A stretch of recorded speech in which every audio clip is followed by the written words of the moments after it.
Usually when a show is a hit, the network and studio behind it want nothing more than to exploit it through reruns and syndication and on streamers as long and as much as possible. But every once in a while, a hit show produces an episode that for one reason or another is deemed inappropriate and too much of a risk to be seen or seen again, and is pulled from rotation, reruns, DVD releases, and everything else. Here are the top 5 banned episodes of popular, even classic TV shows.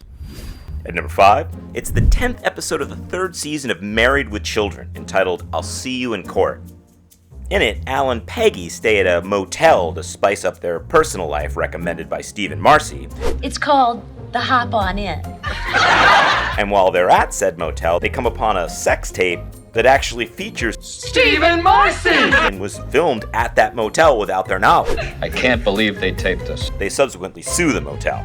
Though this did actually raise an important question about consent, one particular mother in Michigan and her ongoing vendetta against the show would ultimately lead to its demise. I sent my children out of the room after 5 minutes of this trash. Terry Ricolta began speaking out, even swaying advertisers to pull their commercials. Several huge corporations agreed and pulled their ads from the show.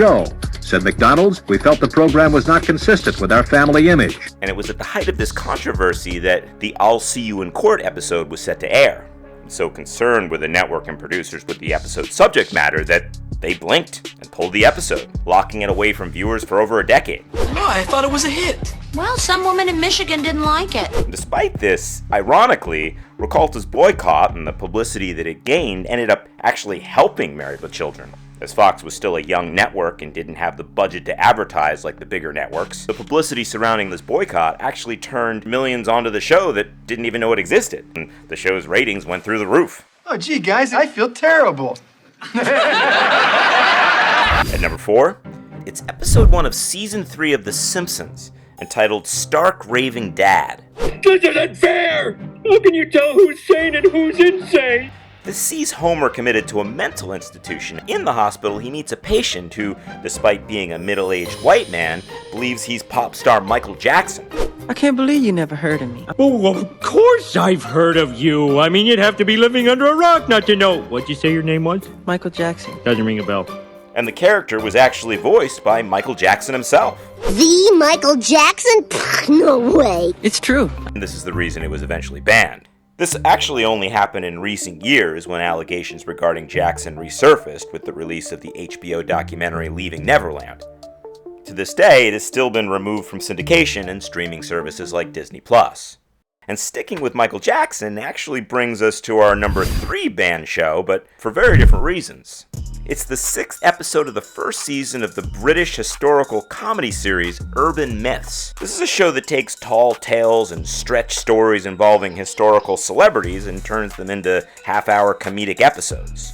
And the episode in question was entitled Elizabeth, Michael, and Marlon, and it depicted the urban myth that just after 9/11, Michael Jackson, Elizabeth Taylor, and Marlon Brando were in New York City, having just participated in Michael's 30th anniversary at Madison Square Garden. My closest friend, Michael Jackson! And because they were all afraid to get on a plane, they rented a car themselves and drove together cross-country back to California. According to the yarn, Brando annoyed everyone by insisting on stopping at just about every KFC and Burger King they came upon. The whole thing seemed kind of bizarre, but also kind of curious, especially given that it had an all-star cast that included Stockard Channing as Elizabeth Taylor, Miss Taylor. You clocked me, darling. Succession's Brian Cox as Brando, Get ready for the finale, and Joseph Fiennes as Michael Jackson. Now, the big problem was this last casting choice, Joseph Fiennes, because obviously Joseph Fiennes is white. I sensed the danger. He always has such keen senses. Many were understandably immediately offended that he would be portraying a black man, clearly to poke fun at Michael Jackson's bleached skin. In fact, Jackson's daughter Paris tweeted her disgust as soon as the show started advertising. I'm so incredibly offended by it, Paris tweeted. It honestly makes me want to vomit. She's calling it shameful. And the network behind it quickly pulled the show before it could even air. To this day, it's locked in a vault somewhere, hasn't been seen or heard from since, even though the Urban Myth show went on for 3 more seasons. At number 2, it's the first episode of the 3rd season of MTV's Beavis and Butthead, entitled The Comedians. This sees our favorite duo trying their hand at stand-up comedy. Sometimes I look at one of these little straws, and I go, this sucks. Cool. Ultimately, this doesn't go as well as planned, especially when Beavis attempts an act involving juggling burning newspapers and accidentally burns the comedy club to the ground. We're pretty funny, huh, Beavis? Yeah.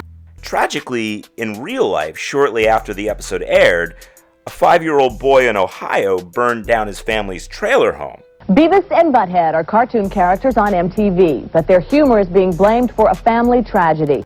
His mother claimed the boy had been watching this episode of Beavis and Butthead and that it had inspired him to do it. Not only did this lead to this particular episode being locked away in a vault and never shown again, but MTV also decided to move Beavis and Butthead to a much later time slot. Starting tonight, MTV will no longer air the series during the early evening. And to remove all references to fire from previous episodes and censored the word in future episodes. MTV hopes young children will not be tuning in. Ultimately, the claim that this was the reason for the real tragedy was actually disproven when it was discovered that the family didn't even have cable and there was no way the child would have seen the show. And at number 1 is an episode that only aired once and only in Japan, and for very good reason. It's episode 38 of season 1 of the iconic cartoon Pokemon. The episode, entitled Deno Senshi Porygon, or Electric Soldier Porygon, was pulled after a sequence involving strobing lights actually caused seizures for some children. An investigation's underway in Japan into why more than 600 children suffered from convulsions after watching a television cartoon program. It's thought that bright flashing lights in the cartoon were to blame. This happened due to the animation effect. Pikachu needed to use his lightning attack to blow up some missiles, but he was in a virtual world.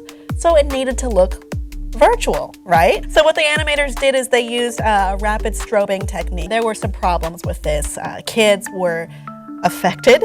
They were passing out. I always thought it was a cute program that was fine for kids, but now I have to be careful about everything they watch. Understandably, this episode set in motion new rules and practices designed to keep this from ever happening again. Reason you can thank any Pokemon game from then on that you have to sit through that little seizure warning for.